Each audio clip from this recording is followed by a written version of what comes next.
Hola, ¿qué tal? Bienvenidos otra vez y vamos a la última sesión del día, una de las más interesantes.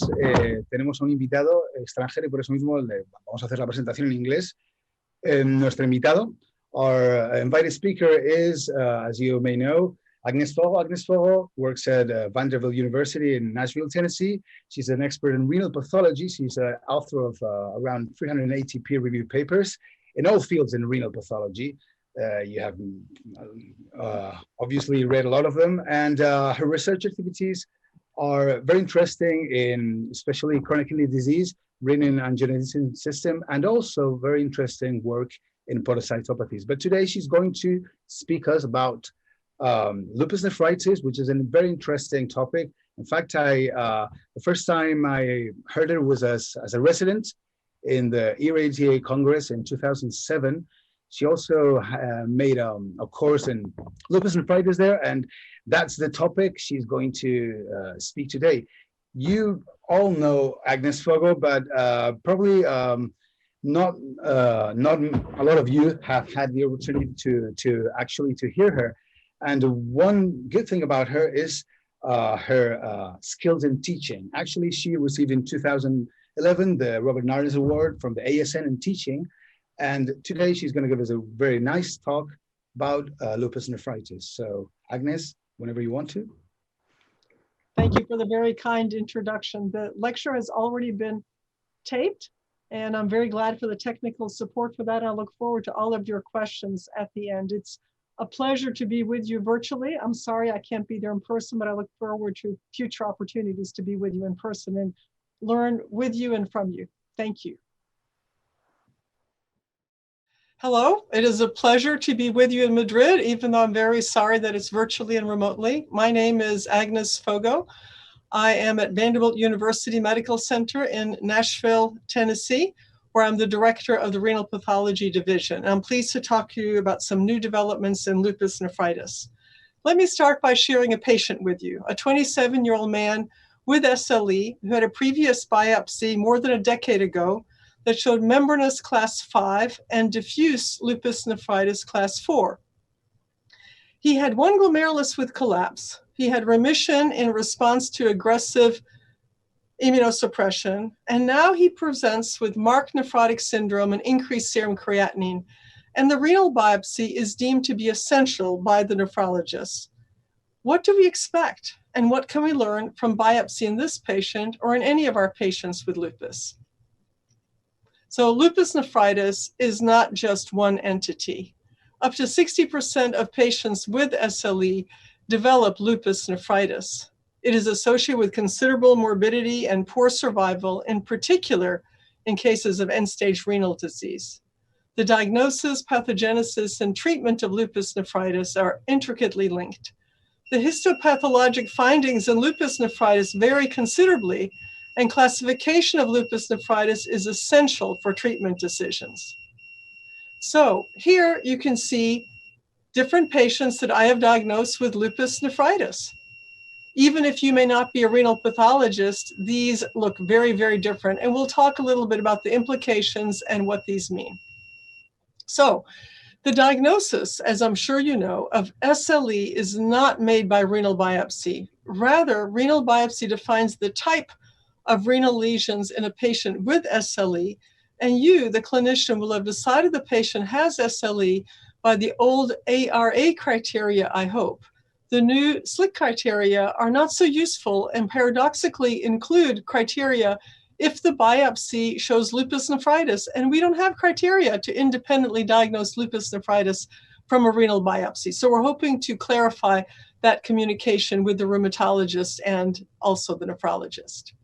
So here are some questions that we might want to ask in a patient with lupus and kidney disease. First of all, is there lupus nephritis? By that, we mean immune complex disease in glomeruli. If it is present, what class is it? And if it is present, we need to know also, is it active or chronic? We need to also know about additional lesions not captured by the ISN RPS classification. Are there vascular lesions? Are there tubular deposits? Is there what we call podocytopathy, a minimal change disease-like or collapsing lesion? Or maybe the patient has non-lupus kidney disease. Maybe the reason for their kidney disease is not related to lupus, or maybe they have lupus and non-lupus renal disease. So there's a wide spectrum of lesions, a wide spectrum of implications, and we need a classification. So here's an abbreviated version of the current ISN RPS classification for lupus glomerulonephritis. We have classes 1 through 6, and it's very important to realize that this is not the natural history of lupus. It doesn't mean that this starts with class 1 and ends with class 6. These numbers are just arbitrary. Yes, the mildest forms are class 1 and 2. The more severe forms in terms of prognosis and implications for therapy are the bad forms, class 3 and 4. And then we have the membranous form, and luckily we don't see advanced stage scarring lupus so often. But lupus patients can start with any class, and they may transition in response to treatment or independent of treatment to any class. So let's look at these and see what they mean. Here's a schema of mesangial lupus nephritis. You can see in purple the deposits that are present here and the increase in mesangial cells that may occur in response to those mesangial deposits. Here we can see on a PAS stain the mesangial hypercellularity that is present, more than 3 nuclei in any one mesangial area. And if you look at the immunofluorescence, it is positive. I'll teach you how to look at immunofluorescence. First, we look to see, is it green? Then where is it green? In the glomeruli, tubules, vessels, and then is it green in the mesangium or along the capillary walls? And is the capillary wall staining linear? Then we would think about anti-GBM disease, not the topic for today, or chunky granular. Then maybe there are either membranous deposits or bad subendothelial deposits. And here we can see that this largely is mesangial deposits with occasional capillary loop extension. And by EM, we're not surprised then if we see here the glomerular basement membrane. Here are the podocytes, which are completely unbothered by the deposits. They show a little bit of flattening there, and here they're nice like ballerinas on point. And here we have deposits, extracellular, non-membrane bound deposits underneath the basement membrane as it courses over the mesangium. And we can even see here with the capillary lumen, the endothelial cells, that we have reticular aggregates, a sign of high interferon levels in the capillary endothelial cells, a sign of high interferon levels. What about another form of lupus, membranous lupus nephritis? This has subepithelial deposits. It is dominantly IgG and C3, but it's full house with all 3 immunoglobulins and both complements. And there can be a varying basement membrane reaction and even sclerosis related to these. So here we can see a schema of the deposits, and here we can see on a silver stain that stains matrix, but doesn't stain the deposits, the spike reaction, and here the granular deposits, each one of these representing a deposit that stains in a full house pattern, deposits along the capillary wall. And here we can see on the low power EM, the capillary wall with the basement membrane deposits, the mesangial areas where there also are deposits, and of course the foot processes are globally and diffusely effaced in response to the injury from these deposits. So what about the other classes of lupus, class 3 and 4? These are the ones with worst implication for the patient. The patient often has a mixed nephritic nephrotic proteinuria, and this is usually related to the bad subendothelial deposits. These cause endocapillary hypercellularity, what we call proliferative lesions, and can even cause rupture of the capillary wall with crescents and necrosis. And these can scar and cause fibrous and fibrocellular crescents and sclerosis. So here I've schematized the subendothelial deposits in purple. There are interposed cells that stain as monocyte macrophages when we immunostain them. And we have gotten a response of endocapillary hypercellularity, filling the capillary lumens with inflammatory cells and proliferating endothelial and even mesangial cells. Here's an example of class 3 or 4 lupus. We have to look at the whole biopsy to see if most of the glomeruli are involved, then it's class 4, or only a minority, then it's class 3. You can see here the endocapillary hypercellularity.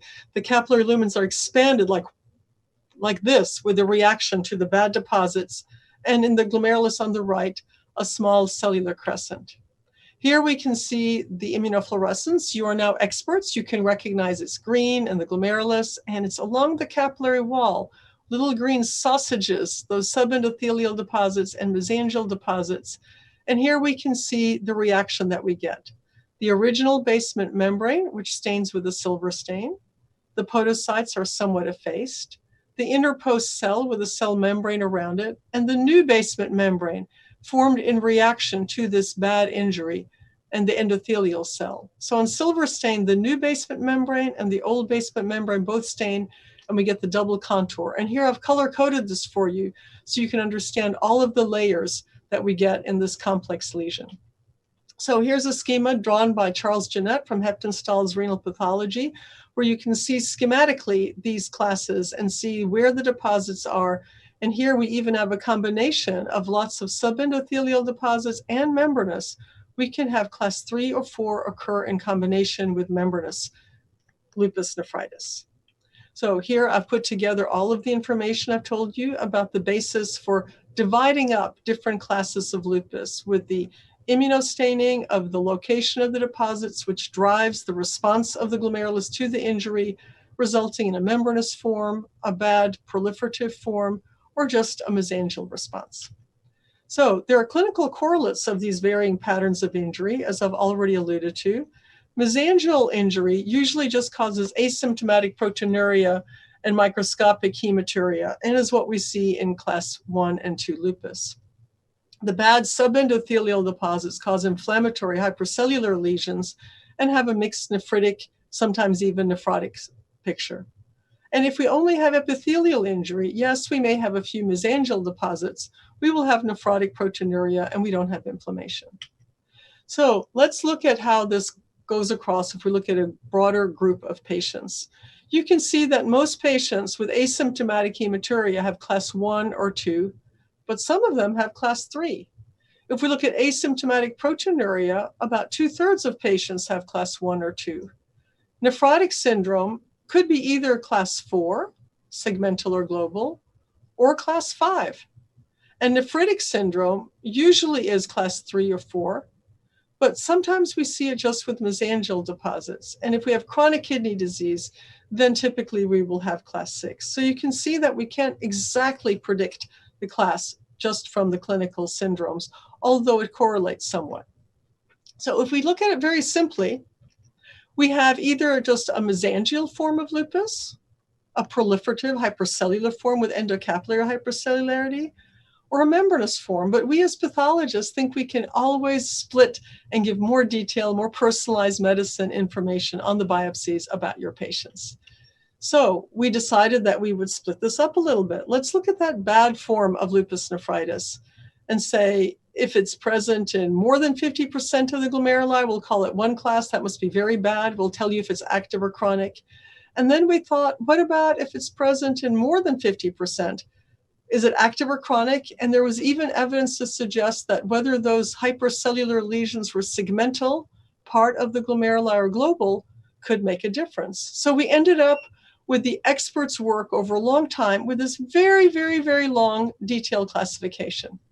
But maybe this wasn't good enough. If we look at how we started with the evolution of the natural history of lupus, we can see going back eons ago, some of you were not even born then, a serial biopsy study in 87 lupus patients. They had active lupus nephritis, in today's parlance, it would be class 3 or class 4. And this was the first study to show a response of lupus nephritis to steroids. And it's really remarkable. If you look here, this is not renal death, this is patient's death. In the old-fashioned pre-1964 therapy with no immunosuppression or just low-dose steroids, 90% of patients died due to renal failure over a follow-up of 4 years. And with high-dose steroids, this was remarkably improved. And now we would be aghast if we were having 40% plus of our patients dying due to renal failure. Now we're trying to minimize toxicity and optimize renal survival, of course, in addition to patient survival. So going over that challenge from 1964 of just bad proliferative lupus to the very detailed classification I showed you, there are still challenges that remain with the International Society of Nephrology, Renal Pathology Society, Lupus Nephritis, detailed classification I showed you. And with a group of my colleagues, led by Ingeborg Bajima, with me as the senior leader, we looked at some of these challenges, which I will now go over with you. There was a lack of precise definition of the types of cells and the hypercellular lesions, or even how many cells are too many. How helpful is it just to say A or C, active or chronic? Is that enough information for you? Can we be more granular in describing lesions and thus classifying? And there was also a recognized problem of inter-observer variability. So we had meetings, we had deliberations, and we came up with some recommendations that have been published a few years ago in Kidney International. And we are currently underway, as I will show you, to gather unbiased data to determine the significance of varying lesions.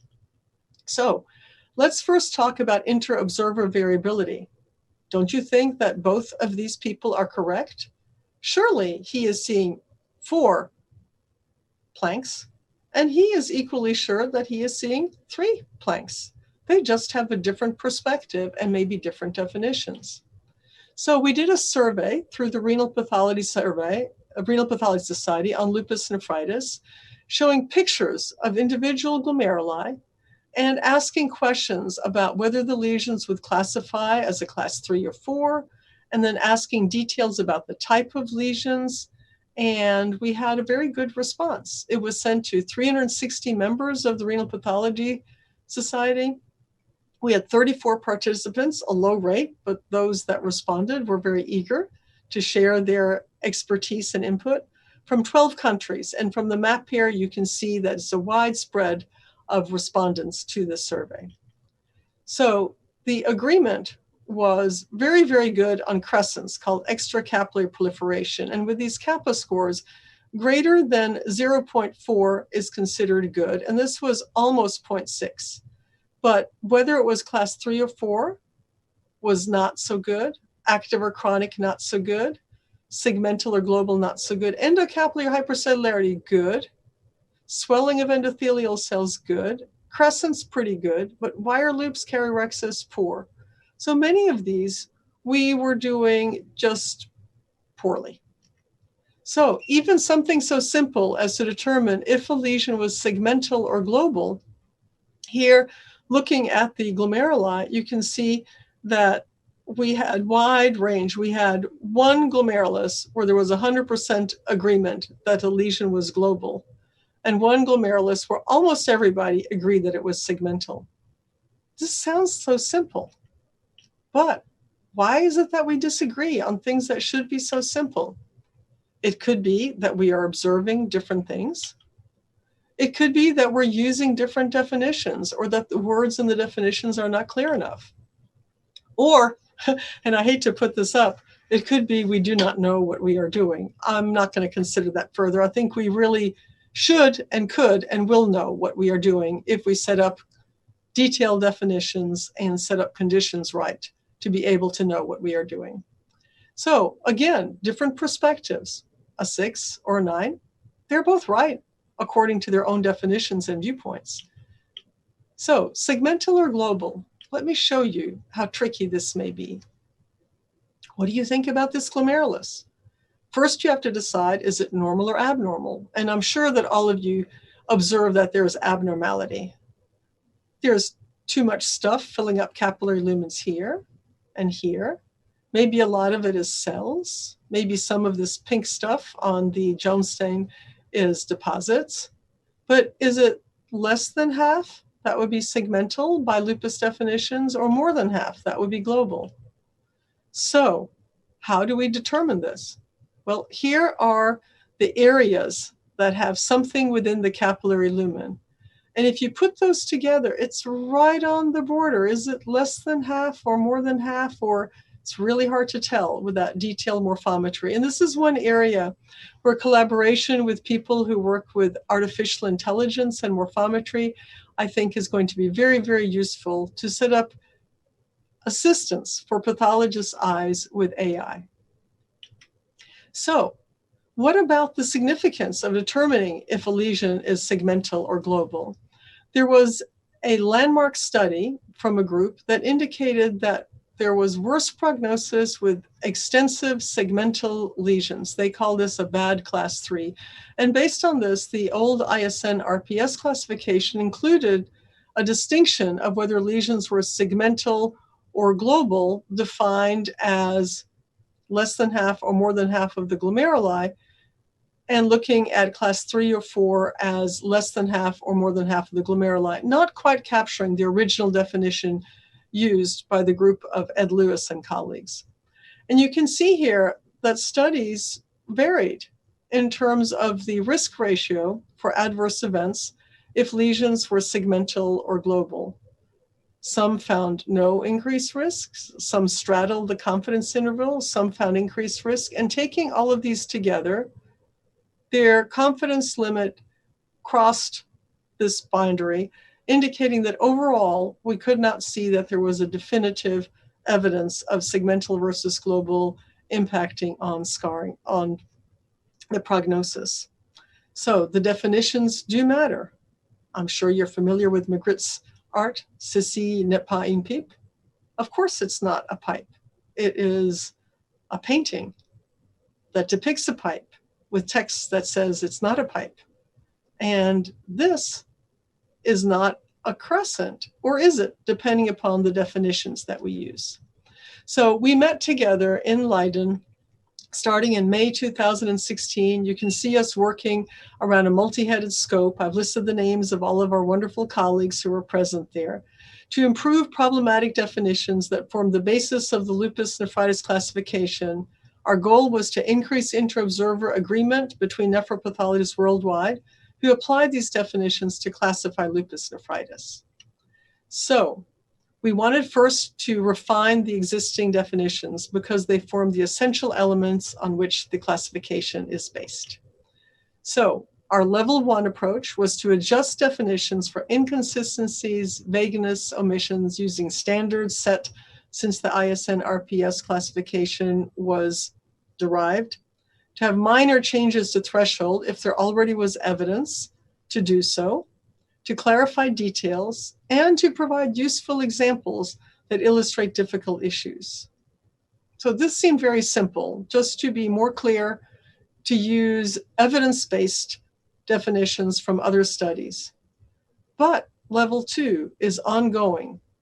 We are in the process of having an evidence-based multi-center study involving scoring of separate parameters and relation to outcome, modeling this on the approach that was done for IgA nephropathy to determine which lesions in a well-characterized cohort with excellent follow-up being treated with state-of-the-art but widely available treatments can tell us something to guide possible modifications of the existing classification system. And we envision that we would have a risk score added to the ISN RPS class based on which lesions we find are associated with worse prognosis or response to various forms of therapy.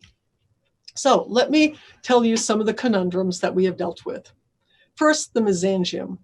How much hypercellularity and in how many glomeruli? How many cells defines hypercellularity? And how do we combine with just an expansion of matrix? So if we only have mesangial cells increase, we would call it hyperplasia. If the increase in cells includes cells that are in the capillary lumen, should we call it endocapillary hypercellularity? So we would all agree that this area here is very hypercellular. What about these couple of cells extending into the lumen?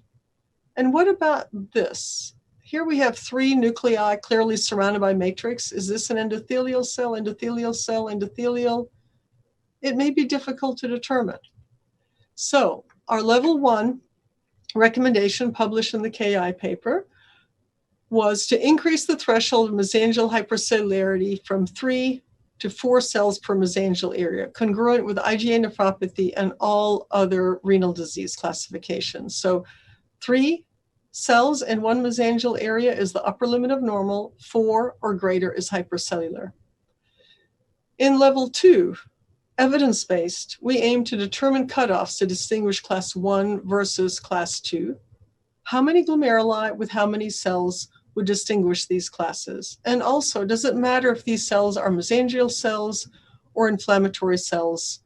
How do we determine that? It may be that we will be using ancillary stainings. Here, this beautiful immunostain from Franco Ferrario shows you that in some cases, the hypercellularity is due to CD68 macrophage infiltration. You can see some of the cells here are staining as macrophages, and maybe that will determine response to therapy or give insights into varying pathogenesis in mesangial abnormalities in lupus. What about the endocapillary lesions? Traditionally, we have used the term endocapillary proliferation, but the types and numbers of cells involved is unclear. How much the lumen needs to be reduced is unclear, and the role of endothelial cells is unclear. So here we have one cell in the capillary lumen. We shouldn't have cells, but is that enough to say it's hypercellular? Here, clearly, we have the lumens completely filled. So level one was to determine that the word endocapillary proliferation was really inaccurate because this involves a combination of hypercellularity related to influx of inflammatory cells and proliferation of endogenous cells. The influx of inflammatory cells is not proliferation, it's just an infiltrate. So we have recommended we should use the term endocapillary hypercellularity. And we aim now to determine cutoff levels for number of inflammatory cells, the extent of capillary luminal narrowing, and the role of endothelial cell swelling in classifying these lesions. Then what about the extracapillary lesions, the crescents? How do we define a fibrous versus a cellular lesion? The definition states that it should involve at least 25% of Bowman's capsule. What about a glomerulus that has two types of crescents?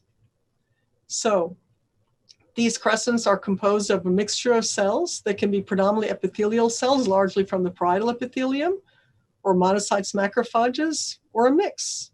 So the threshold that we decided should be applied, congruent with all other definitions, and recently published in a study led by Mark Haas and Kidney International to standardize definitions, is that only 10% of the circumference of Bowman's capsule needs to be involved with a crescentic process to call it a true crescent, not 25%, 10%, with at least 2 layers of cells. So the clinical significance of segmental versus global lesions I've already alluded to. The interobserver variation is very large.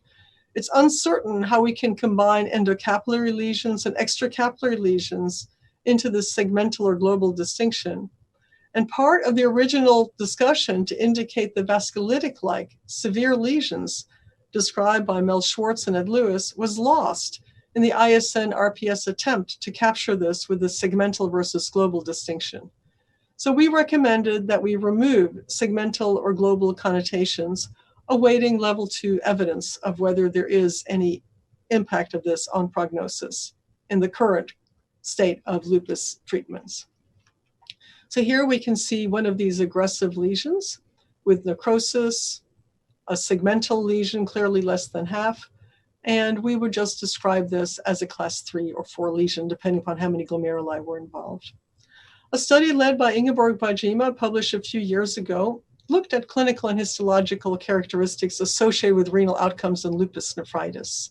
105 cases of lupus nephritis, and the predictors of poor outcome were fibrinonecrosis and the clinical demographic parameter of non-white race for renal flares. For end-stage renal disease, necrosis, fibrous crescents, interstitial fibrosis, tubular atrophy that was more than 25%, higher baseline eGFR, and non-white race were predictors of progression to end-stage renal disease.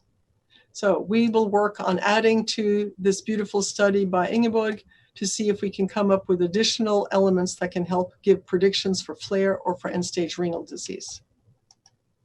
So what about non-immune complex lesions? They exist also, as I alluded to in our patient that we started with.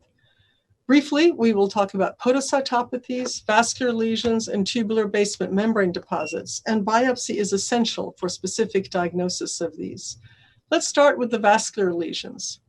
The uncomplicated vascular deposits, where we just see immunofluorescence positivity in vessels, has no impact on prognosis. But other vascular lesions have poor prognosis, thrombotic microangiopathy, and lupus vasculopathy. By that we mean necrotizing lesions that have variable immune deposits and the very rare lesions of the inflammatory lupus vasculitis. TMA and antiphospholipid antibodies occur in any class of lupus, and some of the TMAs do not even have an antiphospholipid antibody detected. Poor prognosis is associated with thrombosis in large arteries and also can be associated even with cortical necrosis. What about other conundrums that we are talking about? The activity and chronicity are important, but saying A or C or A plus C is insufficient as a discriminator and doesn't give you enough detailed information. We had moved away when we put the ISN RPS classification for it from the NIH Activity Chronicity Index because it was so poorly reproducible.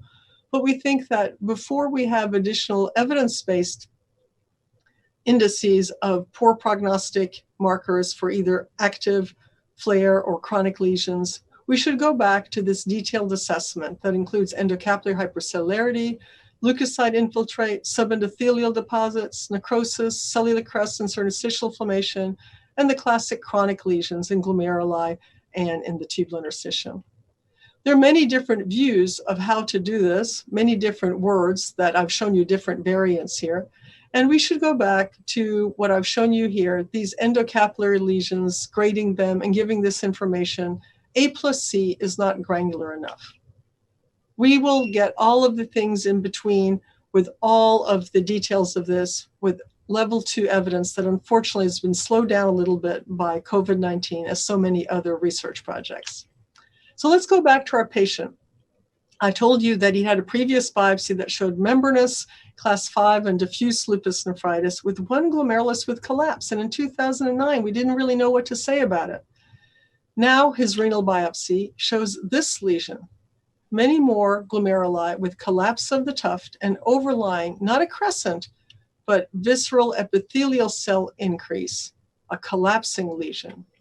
So in this patient, our final diagnosis was membranous lupus nephritis class 5, which he'd had before, focal lupus nephritis. Yes, he had active and chronic lesions, and we also gave an NIH activity chronicity index score, which was moderate.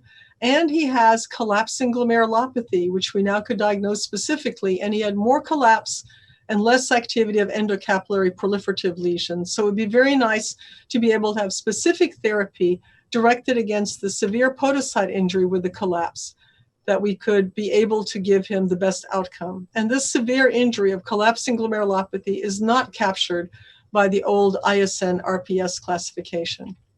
So our areas for ongoing consideration, the level 2 work that is ongoing, going slowly due to COVID-19, but ongoing, is to classify non-glomerular lesions. We aim for further dissection of varied pathogeneses and the importance of varied glomerular lesions. And our final goal is to add a risk predictor score from our evidence-based study to define those responsive to specific therapy or not. And we are very happy to have a possible role of artificial intelligence with our ongoing studies with colleagues such as Dr. Pinaki Sarder or Dr. Yuan Kai Hao here at Vanderbilt.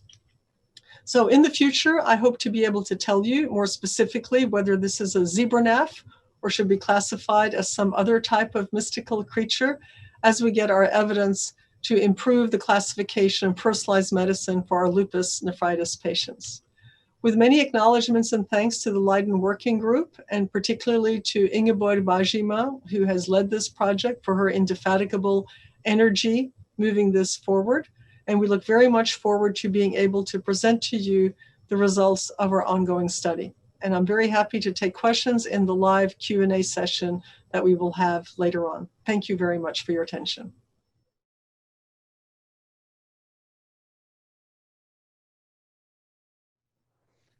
Thank you very much, Agnes, for this beautiful talk. Actually, I have here questions, and some are questions, some are congratulations. Esther Osoyo gives you a very good congratulations, and especially for your effort as a pathologist to help another pathologist give them more objective views. And going in through the questions, I have one question here by Dr. Manolo Prada, who asks you, does lupus podocytopathy really exist? or is it a coincidental minimal change disease? In the first case, what do you think about the pathogenesis? That's a very, very excellent question. So podocytopathy exists in lupus biopsies, but we don't know if the pathogenesis is a coincidence of the same type of injury mechanisms that are happening in minimal change disease that are coincident with different lesions that cause whatever lupus lesions are present. Obviously, the deposits that are present in class 3 or 4 or class 5 lupus cause extensive foot process effacement, or they certainly can. So we can only make the judgment that we have something that doesn't fit with just injury from the immune deposits in lupus when we have a class 1 or 2 lupus and we have extensive podocyte foot process effacement. Then we can say they don't match. So we say there is a podocytopathy, it's in a lupus patient. We call it lupus podocytopathy, but it's unknown whether the injury is related to something triggered in the same realm of injuries from lupus and just a variant of lupus injury in that patient, or if this patient just has very bad luck and has two completely separate processes. I favor the former, but we don't have specific evidence. And for that matter, we don't know exactly what causes minimal change disease in patients who have this lesion without having lupus or lupus nephritis. So an excellent question. So to answer your question, let me rephrase it. Podocytopathy completely exists in patients who have SLE and who are biopsied and have marked nephrotic syndrome and have minimal mesangial deposits and have extensive foot process effacement. The name we put on it doesn't mean that we know the pathogenesis. And we have an analogous situation in IgA nephropathy, where sometimes we have very, very small amounts of mesangial deposits. We clearly have an IgA nephropathy, but the patient has explosive proteinuria and extensive foot process effacement. So we put names on it, but that doesn't mean that we completely know the pathogenesis of the injury.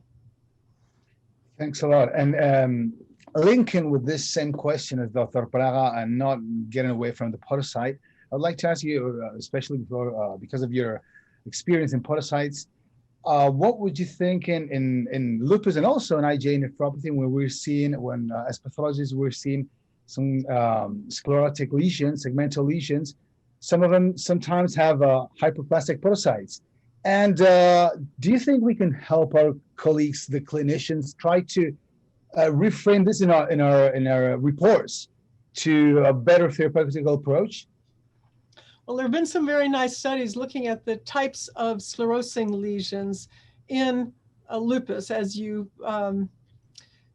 trying to emulate what has been shown in IgA nephropathy. In IgA nephropathy, the efforts have been whether we have lesions that are more usual sclerosing lesions or hyperplastic, more reactive podocytes, and there's been some correlation with outcome. We don't have that kind of data in lupus. It's really quite confounding because most patients who are biopsied with lupus have severe alterations and fit with a class 3 or class 4 or class 5 or a combination of class 3 or 4 with class 5. I think any of those injuries can cause segmental scarring. I think we particularly have a conundrum in membranous cases where we don't have any hypercellular, or we could call proliferative in the old words, hypercellular lesions, and we have segmental scars. If we follow the rules very strictly of the ISN RPS classification, we should say this is a chronic lupus nephritis, and let's say a minority of the glomeruli have these segmental scars, chronic class 3, and membranous lupus nephritis. But I don't think we know that unless we have a previous biopsy that showed the active endocapillary hypercellularity, the wire loop lesions, the necrosis, the crescents. And we can, in many cases, we can see that the scars have a phenotype that tells us this segmental scar is the consequence of that previous injury. So I'm going to draw something for you now. I'm going to draw, and I'll show you in just a second. I'm going to make a drawing for you. That's great. So here's the glomerulus. You see my beautiful glomerulus? That's it. And if we have, here I have made segmental necrosis. You see all my marks there? when this scars, the scar gets a very and you all who are pathologists know this, but maybe some nephrologists on the call wondered, we get a very characteristic triangular broad-based adhesion, and the globally scarred glomeruli are fractionated. It looks like pieces of the glomerulus are poorly glued together, a broken plate that we did a bad job of gluing together. And then I can say that scarring is the consequence of previous aggressive necrotizing hypercellular proliferative lesions. But when we have, I'm going to draw another glomerulus for you. If we have a mundane scar like this, an NOS mundane scar like this, in a membranous lupus case, I have to say that I will not call that class 3 chronic lupus. I will say predominant membranous class 5 lupus nephritis. And then in the comment, I will say there are segmental scars, but we don't have a previous biopsy, and the changes do not indicate specifically that this is due to healing of past aggressive injuries. So we cannot specifically say that this is a class 3 chronic lupus nephritis. We just don't know.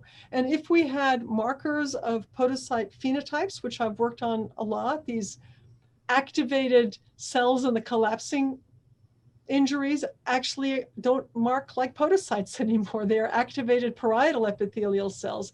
And it's possible that we will add some standard immunostaining panels to understand the pathophysiologic state of the epithelial cells in the glomerulus to get to your very, very good question.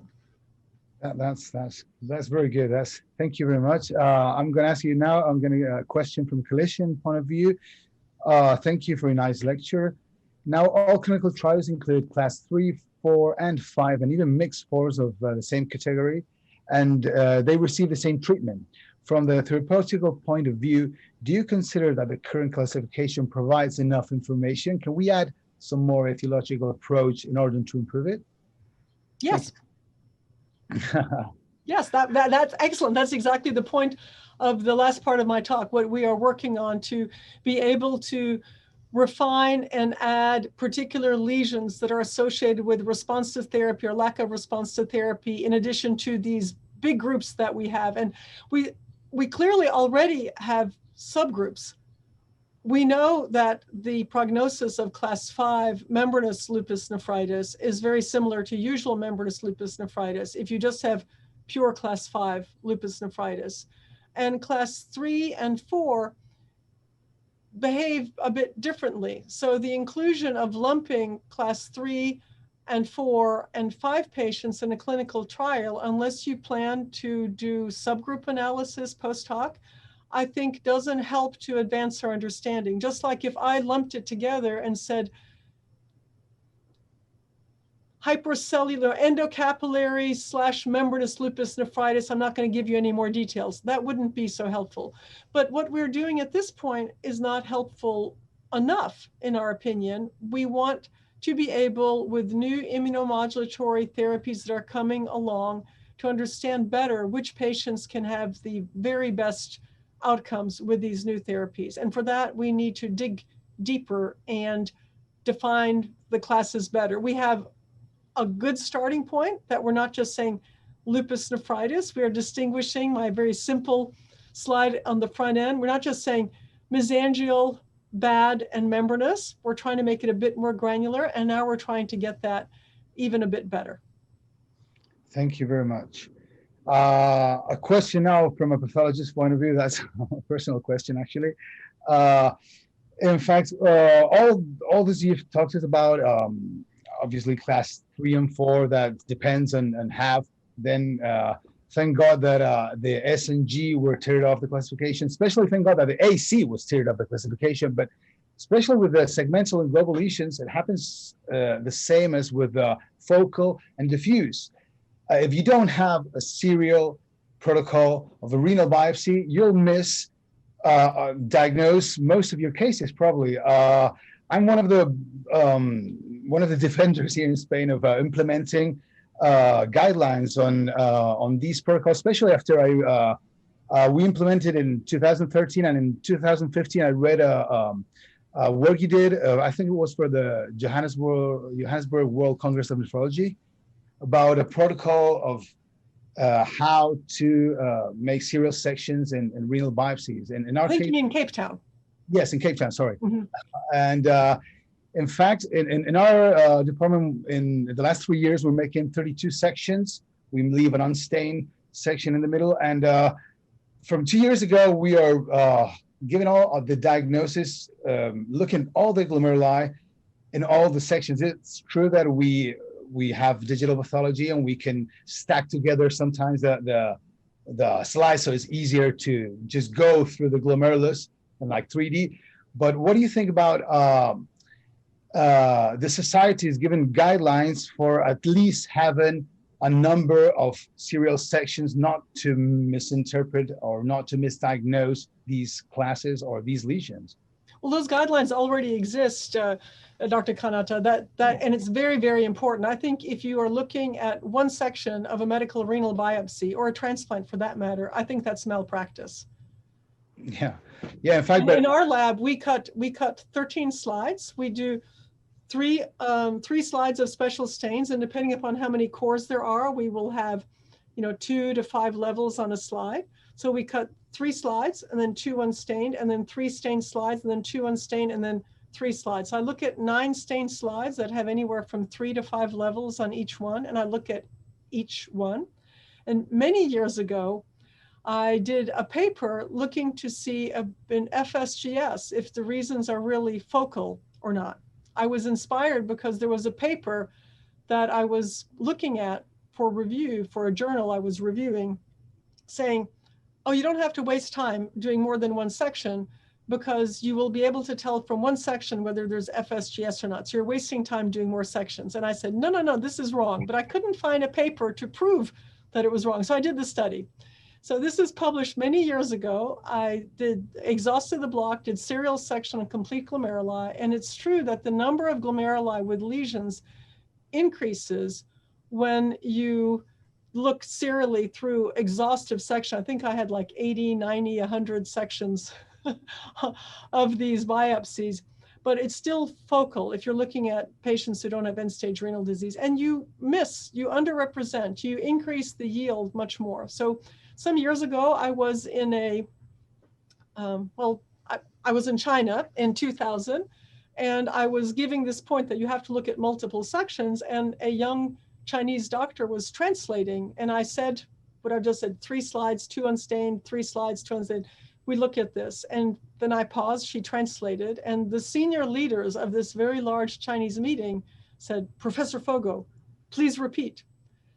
So I repeated 3 times, she translated 3 times, she is sweating, she is so worried she has translated wrong. And finally, the leader said, wait a minute, and in a second, they had a huge board. So instead of drawing on a little piece of paper, I had a huge paper board on an easel and a big Sharpie, and they said, Professor Fogo, please draw slides that you look at in a kidney biopsy. So I started drawing, and as I got, up to 13 slides, the translator went, whew, I did the right thing. And then they said something very interesting. They said, but you only do this if diagnosis is FSGS. And I said, but I don't know ahead of time when the diagnosis is FSGS. Yeah. And it was amazing because they had used a surgical pathology type practice, 1 level, maybe 2 levels.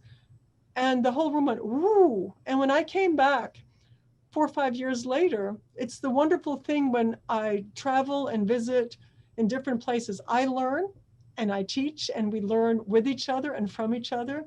They had started doing more sections and looking at all the sections, and the ratio of minimal change versus FSGS flipped. So very long answer, but if you are only looking at one slide, it would be like only listening to the upper lobe of the lung in your patient. Yeah, it would be similarly foolish. Yeah, you see only the point of the iceberg. Actually, because we still have a lot of consultation cases with the classical 4 stains and still, and well, I hope everybody changes that. Let me give you another question from Dr. Carmen Avila Casado, who asks you about how often you see IgA nephropathy defined by only IgA kappa and lambda in a patient with SLE. I have not seen a case that only had IgA and kappa and lambda in a patient with a diagnosis of SLE. I have seen other non-lupus entities in patients who had SLE who were biopsied, had very minor lupus and had other causes for severe tubular injury or had other things going on. But I have not seen pure IgA nephropathy in a patient who by ARI criteria had SLE. I have not seen that. I'm sure that it exists because SLE patients are not protected from having other kidney diseases, but the ones that undergo biopsy typically have some tiny amount of deposits that fit with lupus, not all of them. Okay, we have another question from a very good clinician, and he's a colleague of mine. Dr. Jorge Rojas asks you, would it be relevant to include, well, you actually talked about this a little bit, the immunohistochemistry on lymphocyte populations and the description of the histopathological lesions in lupus nephritis, that is, would stain for CD38, co-expression of B cells, plasma cells, CD4, or CD8 T cells. Would it add some predictive value? What do you think about that? Well, it's very interesting. We don't know. So it becomes an issue of feasibility of the small cores we have and the studies that we have to do on small cores of exhausting the tissue, how those data would be analyzed. We don't even do this in transplant biopsies, where I think subset of cells could be very useful to know. We do it occasionally if we're trying to see if a cell, if that really endotheliolitis or not, we may do a CD3 stain. So I think that as we are having more particular B cell directed therapies, it might be interesting to know. We can tell plasma cells morphologically in the biopsy, but we can't tell immature B cells, and we cannot know the phenotype of the T cells. So I think that as the therapies evolve, then we will want to look at the targets of those therapies and see if they are present and if they're modulated and if it correlates with response. But right now, we don't have data other than there's some data from, not just from Franco Ferrer, but from others to suggest that CD68 could be useful in capturing some lesions. It's an excellent question, but I think it will be something that will have to evolve in concert with newer therapies and looking for target engagement and refining the understanding of the pathophysiology of specific lesions.